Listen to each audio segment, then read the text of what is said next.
Hello everyone, मैं स्वागत करती हूँ आप सभी लोगों का आपके अपने चैनल जीएस बाय शुभा में। तो कैसे हैं आप सभी लोग? मैं आशा करती हूँ आप सब लोग बहुत अच्छे होंगे, एकदम स्वस्थ होंगे। तो चलिए अब हम अपनी आज की पॉलिटी की क्लास पर आते हैं। सो गाइस, जैसे कि आप लोग जानते हैं पॉलिटी में जो हमारा टॉपिक चल रहा है उसका नाम क्या है? संविधान का संशोधन, या फिर हम कह सकते हैं अमेंडमेंट ऑफ द कॉन्स्टिट्यूशन। तो आज हमारे इस टॉपिक की तीसरी क्लास है और इस टॉपिक की आखिरी क्लास भी होने वाली है, क्योंकि आज के क्लास में ये टॉपिक कंप्लीट हो जाएगा, फिर कल से हमारा नेक्स्ट टॉपिक स्टार्ट होगा। ओके, तो अब तक जो भी जितनी भी क्लासेस हो चुकी हैं इस टॉपिक से या अदर टॉपिक से रिलेटेड, जिन लोगों ने नहीं की है तो मेरी सभी से रिक्वेस्ट है, प्लीज़ आप एक बार उन क्लासेस को ज़रूर कीजिएगा। अब चलिए, अब आज की क्लास शुरू करने से पहले एक बार डिस्कस करते हैं कि कल हमने क्या पढ़ा था। कल हमने पढ़ा था कि जो संशोधन होता है तो संशोधन किन किन प्रकारों से किया जा सकता है। तो हमने ये जाना था कि जो अमेंडमेंट होते हैं वो 3 तरीके से किए जाते हैं। किन 3 तरीकों से, वो हमने सब जान लिया था। आज हम पढ़ेंगे कि जो संशोधन प्रक्रिया है उसकी आलोचना किस प्रकार से की गई।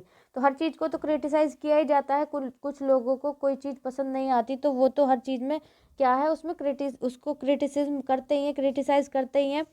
तो चलिए, अब किस तरीके से की गई वो अब हम जानने वाले हैं। तो संशोधन प्रक्रिया की आलोचना, तो आलोचना किस किस प्रकार से है, क्या क्या है, वो देखते हैं। चलिए, तो आलोचकों ने संविधान संशोधन प्रक्रिया की निम्नलिखित आधारों पर आलोचना की है। अब किन आधारों पर आलोचना की है वो एक एक करके हम देखते जाएंगे।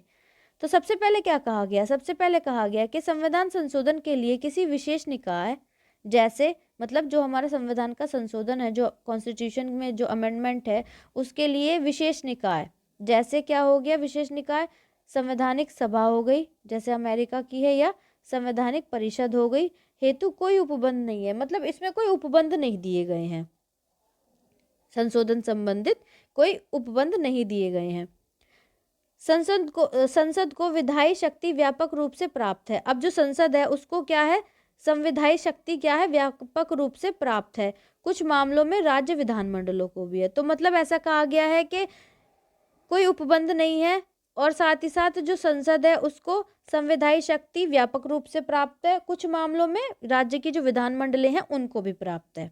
ठीक है, इतनी बात क्लियर हो गई। चलिए नेक्स्ट आगे चलते हैं। आगे क्या कहा गया? आगे बताया गया कि संविधान संशोधन की शक्ति संसद में निहित है। अब जो संविधान संशोधन की जो शक्ति है वो किसके अंदर निहित बताई गई है? कि सारी शक्ति, सब कुछ पावर वगैरह जो भी है वो संसद के अंदर, के अंदर निहित है, मतलब संसद के पास है।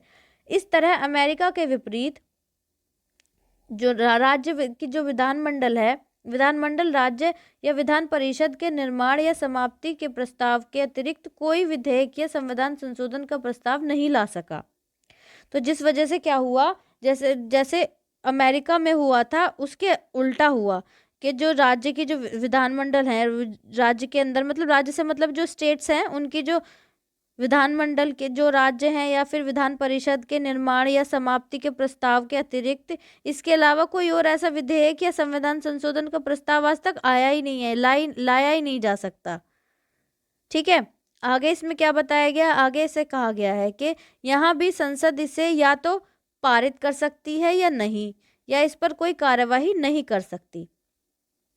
यहाँ भी संसद फिर क्या करेगी? या तो इसको पारित कर सकती है या नहीं भी कर सकती, या फिर इस पर किसी भी तरह की कोई कार्रवाई नहीं कर सकती है। ठीक है, इतनी बात क्लियर होगी। चलिए नेक्स्ट आगे जानते हैं। आगे इसमें क्या बताया गया है? आगे कहा गया है कि संविधान के बड़े भाग को अकेले संसद ही विशेष बहुमत या साधारण बहुमत द्वारा संशोधित कर सकती है। अब जो संविधान का कोई बड़ा सा भाग है उसके अंदर हमको संशोधन करना है, संशोधन उसमें उसमें कुछ अमेंडमेंट करना है, तो संसद ही क्या है, विशेष बहुमत या साधारण बहुमत द्वारा संशोधित उसको कर सकती है। केवल संसद ही कर सकती है और कोई नहीं कर सकता। आगे इसमें बताया गया कि कुछ मामलों में, कुछ ऐसे मामले हैं जिनमें क्या किया जाता है, राज्य विधानमंडल की संस्तुति भी आवश्यक होती है।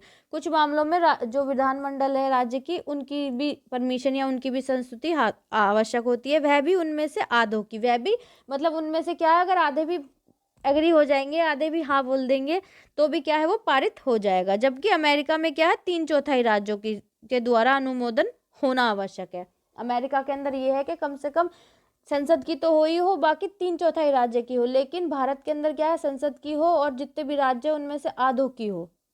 ठीक है, तो ये भी क्या है, एक तरीके से इसमें क्या है, एक इसकी आलोचना की गई। चलो नेक्स्ट आगे देखते हैं। आगे इसमें क्या बताया गया है? आगे बताया गया है कि संविधान में राज्य विधानमंडलों द्वारा संशोधन संबंधी मंजूरी या उसके विरोध को प्रस्तुत करने की समय सीमा निर्धारित नहीं की है। अब इसमें बताया गया है कि जो संविधान है, संविधान के अंदर जो राज्य की जो विधानमंडल है, विधानमंडलों के द्वारा जो संशोधन संबंधी जो भी मंजूरी है या उसके विरोध को प्रस्तुत करने की जो भी समय सीमा निर्धारित नहीं की गई है, मतलब इसमें कोई टाइम फिक्स नहीं है, फिक्स टाइम नहीं है, वह इस मुद्दे पर मौन है कि अपनी संस्तुति के बाद क्या राज्य इसे वापस ले सकता है। वह इस मुद्दे पर क्या है? मौन है कि क्या है, वो अपनी जो उसकी जो संस्तुति है उसके बाद राज्य को वापस ले सकता है क्या? ठीक है, चलिए नेक्स्ट इसमें क्या कहा गया है? नेक्स्ट बताया गया है कि संशोधन की प्रक्रिया विधानमंडलीय प्रक्रिया के समान है। अब जो संशोधन की प्रक्रिया है वो क्या है? जो विधानमंडलीय प्रक्रिया है ना, उस तरीके से उसी के समान है। केवल विशेष बहुमत वाले मामलों के अतिरिक्त, केवल जो विशेष बहुमत वाले मामले होते हैं उनके अलावा, उनके अतिरिक्त संविधान संशोधन विधेयक को संसद से उसी तरह पारित कराया जा सकता है जैसे साधारण विधेयक। मतलब विशेष बहुमत वाले मामलों को छोड़कर जो संविधान संशोधित जो विधेयक है उसको क्या है, संसद में उसी तरीके से पारित कराया जा सकता है जैसे कि कोई भी साधारण विधेयक पारित किया जाता है। तो ये भी क्या है, इसमें एक इसकी आलोचना है। ठीक है, चलिए नेक्स्ट क्या कहा गया है? नेक्स्ट इसमें बताया गया है कि संशोधन प्रक्रिया से संबंध व्यवस्था बहुत अपर्याप्त है। अब जो संशोधन की जो प्रक्रिया है उससे संबंध जो भी व्यवस्था है वो क्या है, बहुत अपर्याप्त है, मतलब कि वो पर्याप्त नहीं है। अतः इन्हें न्यायपालिका को संदर्भित करने के व्यापक अवसर होते हैं। अतः इनको क्या होते हैं कि जो न्यायपालिका है उसको संदर्भित करने के व्यापक, एक तरीके से व्यापक अवसर होते हैं। ठीक है, तो इस तरीके से क्या है, आलोचनाओं के बारे में हमने जान लिया। अब आगे जानते हैं आगे क्या कहा गया है।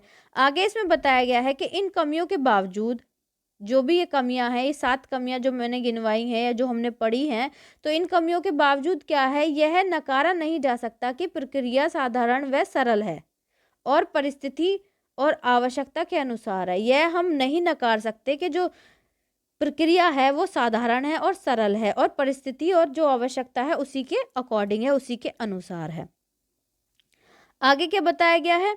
आगे कहा गया है कि जो संविधान संशोधन है, संविधान संशोधन की प्रक्रिया है को इतना लचीला नहीं होना चाहिए कि उसे सत्तारूढ़ पार्टी अपने हिसाब से परिवर्तित कर ले।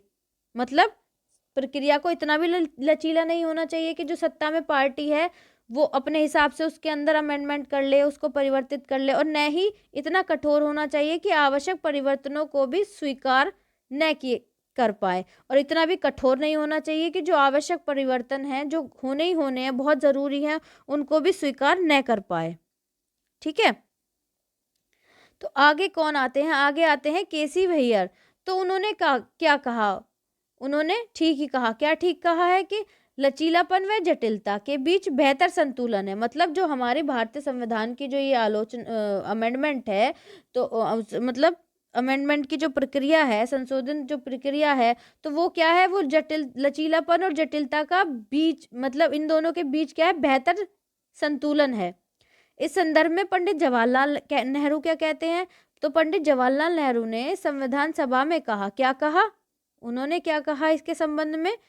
हम इस संविधान को इतना ठोस बनाना चाहते हैं कि जितना स्थायी हम इसे बना सकते हैं, और संविधान में कुछ भी स्थायी नहीं है। उन्होंने ये कहा कि हमें क्या करना चाहिए, इस संविधान को इतना ठोस बनाना चाहते हैं कि जितना स्थायी हम इसे बना सकते हैं, मतलब जितना पॉसिबल हो उतना रिजिडिटी हमको इसके लिए देनी चाहिए, इसको उतना रिजिड करना चाहिए, और संविधान में कुछ भी स्थायी नहीं है, और जबकि संविधान के अंदर कुछ भी स्थायी नहीं है। ठीक है, ऐसा किसने कहा? पंडित जवाहरलाल नेहरू ने। आगे उन्होंने कहा इसमें कुछ लचीलापन होना चाहिए। यदि आप संविधान को कठोर और स्थायी बनाते हैं तो आप राष्ट्र की प्रगति को रोकते हैं। यदि क्या है, इसमें कुछ लचीलापन भी होना चाहिए। यदि इतनी कठोरता आ जाएगी, बिल्कुल ऐसे रिजिडिटी आ गई जैसे नॉर्थ कोरिया वाला हिसाब हो गया, तो क्या है, इसका मतलब क्या है कि आप क्या कर रहे हैं, राष्ट्र की जो प्रगति है उस पर एक तरीके से रोक लगा रहे हैं। ठीक है, तो आई होप इतनी बात आपको क्लियर हो गई होगी। चलिए अब आगे चलते हैं। आगे क्या हुआ? आगे कहा जाता है, क्या कहा जाता है कि इसी तरह जो डॉक्टर भीमराव अंबेडकर थे, उनका क्या कहना है, जो बी आर अम्बेडकर ने क्या कहा, उन्होंने क्या करा, संविधान सभा में महसूस किया कि, उन्होंने संविधान सभा के अंदर क्या महसूस किया, उन्होंने ये महसूस किया कि सभा ने इस संविधान पर किसी अंतिम और भ्रमित मोहर लगाने से स्वयं को दूर रखा है। उन्होंने ये कहा कि सभा ने इस संविधान पर किसी अंतिम और भ्रमित मोहर लगाने से स्वयं को क्या है, दूर रखा है। ऐसा उसने कनाडा की तरह लोगों को संविधान संशोधन का अधिकार न देने, ऐसा उसने किस लिए कहा है कि जो कनाडा है, कनाडा की तरह जो लोग हैं, लोगों को संविधान संशोधन का अधिकार न देने अथवा अमेरिका या ऑस्ट्रेलिया की तरह साधारण नियमों और शर्तों को पूरा करने के बाद संशोधन प्रक्रिया, और इसके अलावा जो अमेरिका या ऑस्ट्रेलिया की तरह जो साधारण नियम हैं और जो शर्तें हैं उनको पूरा न करने के बाद जो संशोधन प्रक्रिया है उससे क्या है, से स्वयं को दूर रखकर किया है, बल्कि संविधान संशोधन हेतु सरल प्रक्रिया बनाई है। तो ऐसा किसने कहा, ऐसा भीमराव अंबेडकर ने कहा। ठीक है, चलिए आगे जानते हैं। आगे और क्या, केसी वैयर का और क्या कहना है। केसी वैयर ने और कहा कि भारत के संविधान में विभिन्न प्रकार के संशोधन प्रक्रिया के प्रशंसक हैं। जो भारतीय संविधान है, तो भारत का जो संविधान है उसके अंदर विभिन्न प्रकार के संशोधन प्रक्रिया के प्रशंसक हैं। वो क्या कहते हैं, वो कहते हैं संशोधन व्यवस्था में यह विविधता बुद्धिमत्ता पूर्ण लेकिन मुश्किल से ही मिलने वाली है। तो लोगों का क्या कहना है कि जो संशोधन व्यवस्था है उसमें यह विविधता, जो भी विविधता है वो बुद्धिमत्तापूर्ण है लेकिन मुश्किल से ही मिलने वाली है। आगे ग्रेनविल ऑस्टिन का क्या कहना है। उनके अकॉर्डिंग क्या है, उनके अकॉर्डिंग है जो संशोधन की प्रक्रिया है अपने आप में सिद्ध करती है कि, क्या सिद्ध करती है कि यह संविधान का सर्वाधिक स्वीकार्य भाग है। यद्यपि यह बहुत जटिल है, यह काफी विविध गुण वाला है। तो ऐसा किसके द्वारा कहा गया, ग्रीनवेल ऑस्टिन के द्वारा। तो ये क्या थी, ये जो संशोधन की जो प्रक्रिया है उसकी आलोचना थी। ठीक है, इसी के साथ हमारा जो ये टॉपिक है जिसको हम किस नाम से जानते हैं, संविधान के संशोधन या फिर अमेंडमेंट ऑफ द कॉन्स्टिट्यूशन, ये कंप्लीट होता है। तो जो हमारा कल का नेक्स्ट टॉपिक होने वाला है, नेक्स्ट टॉपिक जो होगा हमारा होगा संविधान की मूल संरचना, या हम कह सकते हैं basic structure of the constitution. तो वो भी कंप्लीट होने के बाद फिर हम आएंगे जो किसके बारे में, जो गवर्नमेंट सिस्टम है उसके बारे में, मतलब गवर्नमेंट सिस्टम किस तरीके से होता है। तो उसमें हम संसदीय व्यवस्था या संघीय व्यवस्था या फिर केंद्र राज्य संबंध या फिर मतलब आपातकालीन उपबंध, ये सब हम उसमें जानेंगे। ठीक है, मतलब हम गवर्नमेंट के बारे में जानेंगे, सरकार के बारे में जानेंगे कि सरकार किस प्रकार से कार्य करती है या उसके अंदर क्या क्या चीज़ें होती हैं, सारा कुछ डिटेल में।